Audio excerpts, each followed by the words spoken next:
Selamat pagi rekan-rekan di seluruh dunia yang berada yang mengikuti channel YouTube Eko Santoso TV, yang di Amerika halo, yang di Kanada halo, yang di Arab Saudi halo, yang di Jepang, Korea, di Rusia halo, Ukraina halo, yang di Indonesia tepuk tangan.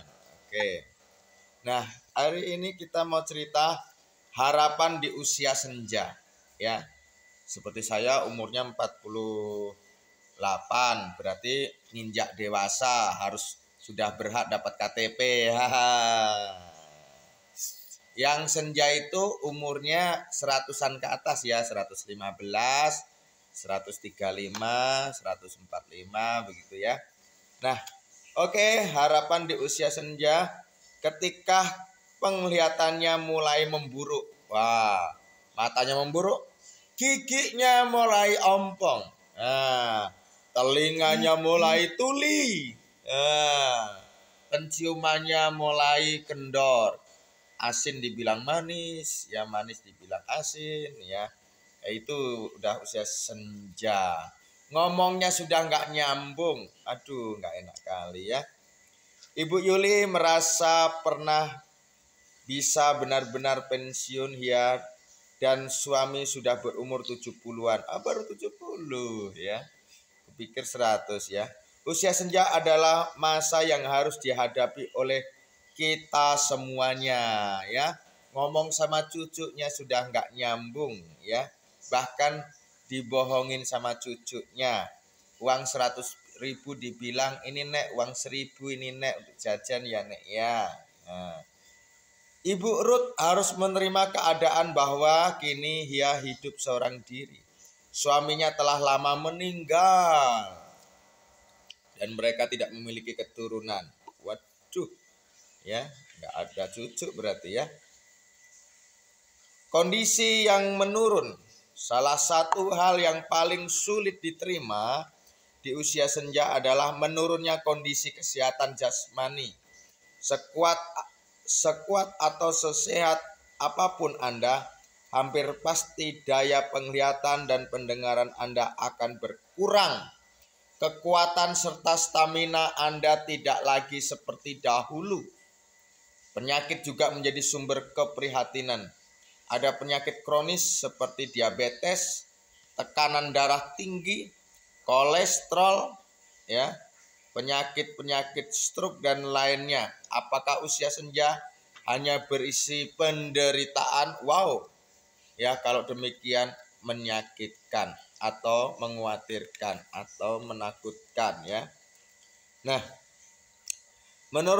menurunnya kondisi jasmani adalah hilangnya kemandirian. Kelemahan penyakit membuat kita harus mengandalkan orang lain, mungkin anak kita atau cucu kita untuk membantu menyuapin makan ya. Mudah-mudahan yang gitu ya. Sampai tua masih bisa makan sendiri, masih bisa balapan. Satu pribadi yang dapat menolong, namun bagaimana jika Anda yang dapat menjawab pertanyaan Anda? Bagaimana jika Anda yang tidak hanya memahami perasaan Anda, tetapi juga dapat menolong Anda menjalani usia senja? Dan bagaimana jika pribadi ini sedang menantikan Anda dengan tangan terbuka? Pertimbangkanlah pribadi tersebut, yakni Tuhan Allah, Maha Penyayang Pengasih, Maha Pencipta langit dan bumi, Allah yang menyatakan diri di dalam Yesus Kristus menciptakan setiap dari kita. Dia menjadikan kita menurut gambarnya. Jadi dia memahami sepenuhnya pikiran dan perasaan manusia.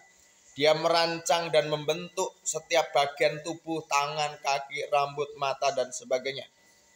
Yang terlebih penting dari itu semua, Yesus mengasihi setiap orang, ya, setiap agama, setiap suku, setiap bangsa. Berapapun usia kita, setiap dari kita berharga baginya jika kita percaya kepadanya.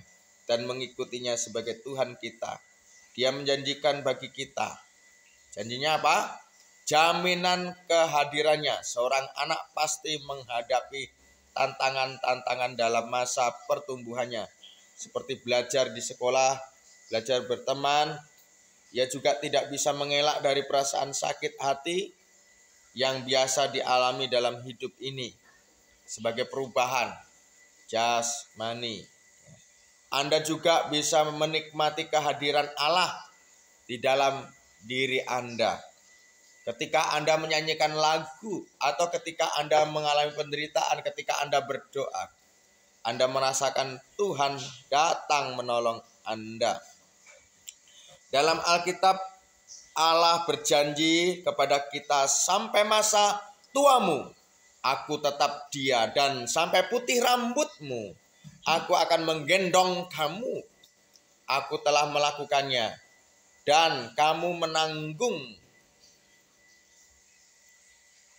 Kita lanjut, menanggung kamu terus. Aku mau memikul kamu dan menyelamatkan kamu. Kata Tuhan Yesus di dalam Yesaya 46 ayat 4. Yang kedua, kehadiran Tuhan adalah identitas dan rasa berharga. Ya, yang kedua, identitas dan rasa berharga. Pernahkah Anda melihat orang tua menunjukkan kasih sayang kepada anaknya?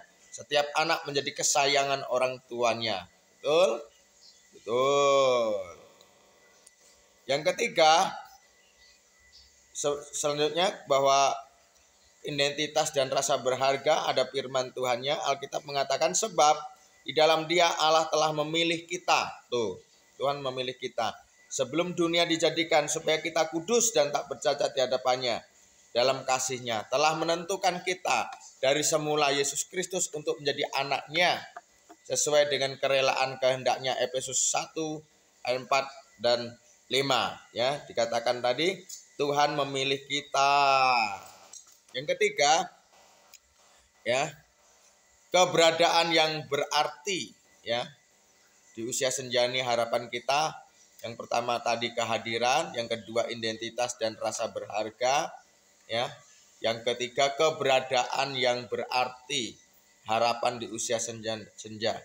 Keberadaan yang berarti seperti Anda mungkin telah melihat bagaimana kelahiran seorang cucu dapat memberikan sukacita yang luar biasa. Wow, sungguh indah ketika nenek dan kakek menggendong cucu. Ya, kita lanjutkan. Ada firman Tuhan, Alkitab menyebut tentang seorang yang merasa begitu diberkati Allah sehingga ia telah tidak bisa berhenti bercerita tentang Allah kepada orang lain. Meskipun sudah tua, ia menyadari tujuan hidupnya dan berdoa kepada Allah.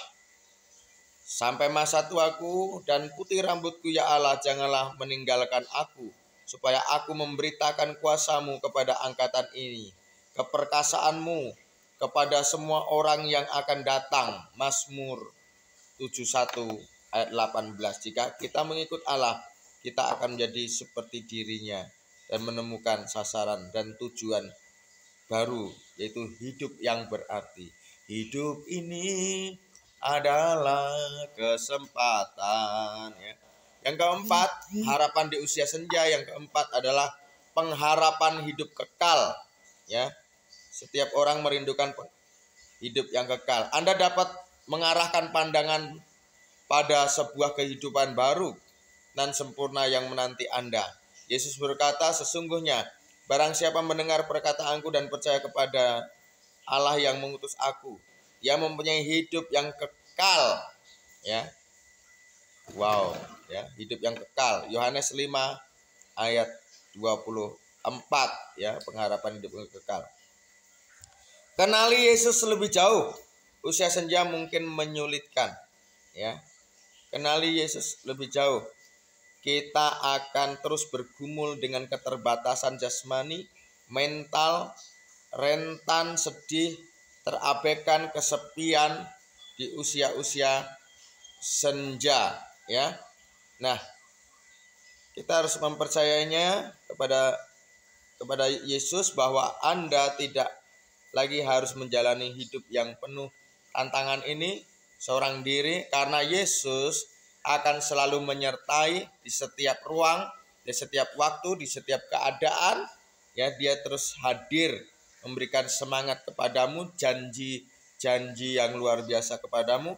Apakah Anda ingin lebih mengenal Yesus, mengetahui apa yang Dia berikan dan bagaimana Anda dapat memberi mengenalnya? Jika Anda ingin tahu lebih banyak tentang Allah, cobalah datang ke gereja, datanglah temui hamba-hamba Tuhan dan minta tuntun. Dan kalau ada waktu, sekolahlah, belajar lewat YouTube atau tatap muka. Kita berdoa, Tuhan Engkau memberkati, membuka hati.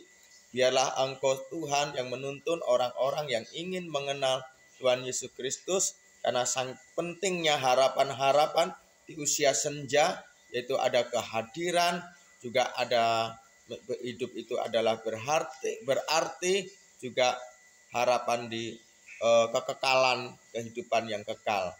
Tuhan memberkati. Salam.